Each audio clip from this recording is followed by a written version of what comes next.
मी गजानन धरणे, हिंदू वीरशैव लिंगायत मंच महाराष्ट्र प्रांत संयोजक म्हणून माझ्यावर जबाबदारी आहे. सध्या महाराष्ट्रामध्ये आणि पूर्ण देशामध्ये जनगणना सुरू झालेली आहे. त्यातली घरगणना आता जवळजवळ संपत आलेली आहे. एक 5-6 महिन्यांनी जनगणना सुरू होईल. जनगणनेमध्ये वीरशैव लिंगायत समाजामधील जे नागरिक आहेत त्यांच्यासाठी वेगवेगळ्या सोशल मीडियावरून काही गोष्टी चुकीच्या पसरवण्याचा प्रयत्न चालू आहे. खरं तर आपला देश हा विविधतेने नटलेला आहे. आम्ही वेगवेगळ्या प्रकारचे फरक जे आहेत ते भेद म्हणून कधीही मानलेले नाहीये. पण आपल्या देशाबाहेरील ज्या शक्ती आहेत त्या शक्तींनी हे भेद मोठा करण्याचा प्रयत्न करून संपूर्ण वीरशैव लिंगायत समाजाला आम्ही हिंदू नाही आहोत अशा पद्धतीचे चुकीचे संदेश देण्याचं काम चालू आहे. आणि अनेक पेपरमधून, अनेक पत्रकामधून, सोशल मीडियावरून जनगणनेच्या वेळेला धर्माचे जे कॉलम आहेत त्यामध्ये काही न करता 7व्या कॉलम मध्ये लिंगायत किंवा वीरशैव लिहा असा एक चुकीचा प्रचार केला जात आहे.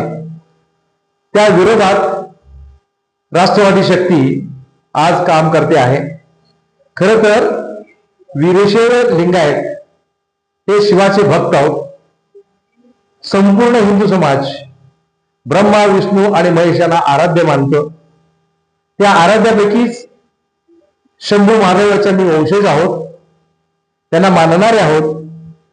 त्यामुळं आम्ही हिंदू धर्मापासून वेगळे होऊ शकत नाही हे स्पष्ट असताना सुद्धा महात्मा बसवेश्वरांच्या नावावर काही चुकीच्या पद्धतीचे संदेश हे सोशल मीडियावर पाठवले जातात.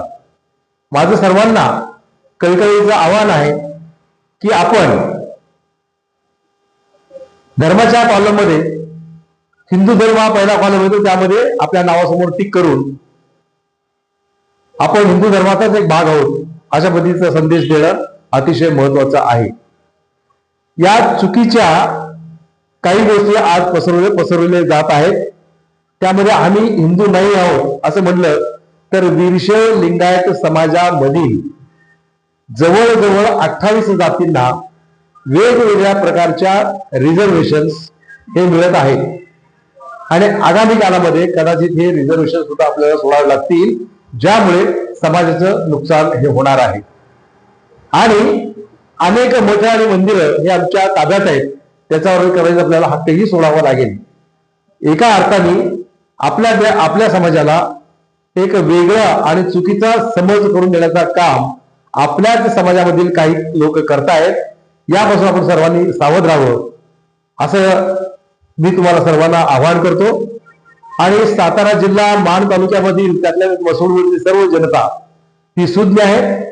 आम्ही कोण आहोत, आम्ही घरी कुणाचं पूजन करतो, आमच्या देवाऱ्यावर कुणाकुणाच्या मूर्ती आहेत हे आम्हाला माहिती आहेत. आणि हे सर्व हिंदू धर्माचे प्रतीक आहेत हे आपल्याला सर्वांना माहितच आहे. त्यामुळे हिंदू धर्मापासून आम्ही वेगळे होऊ शकत नाहीये.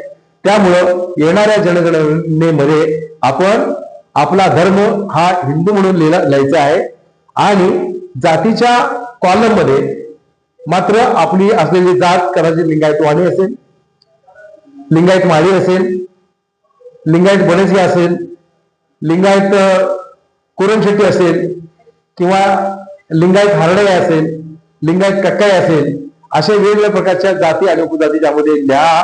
आणि आपल्या पुढच्या पिढीचं भविष्य हे एका अर्थानं चांगलं करा असं आव्हान एक वीरशैव लिंगायत समाजामधील नागरिक म्हणून मी आपल्या समोर आव्हान करत आहे. या आव्हानाला तुम्ही सर्वजण प्रतिसाद द्याल अशी अपेक्षा आहे. समाजाची एक बैठक आपल्याला घ्यायची आहे. त्यावेळी पुढच्या महिन्यामध्ये आम्ही येऊ, त्यावेळेला आपली ही बैठक घेऊन आपली भूमिका जी आहे ती चांगली आणि विस्तृतपणे आम्ही तुमच्या समोर मांडणार आहोत.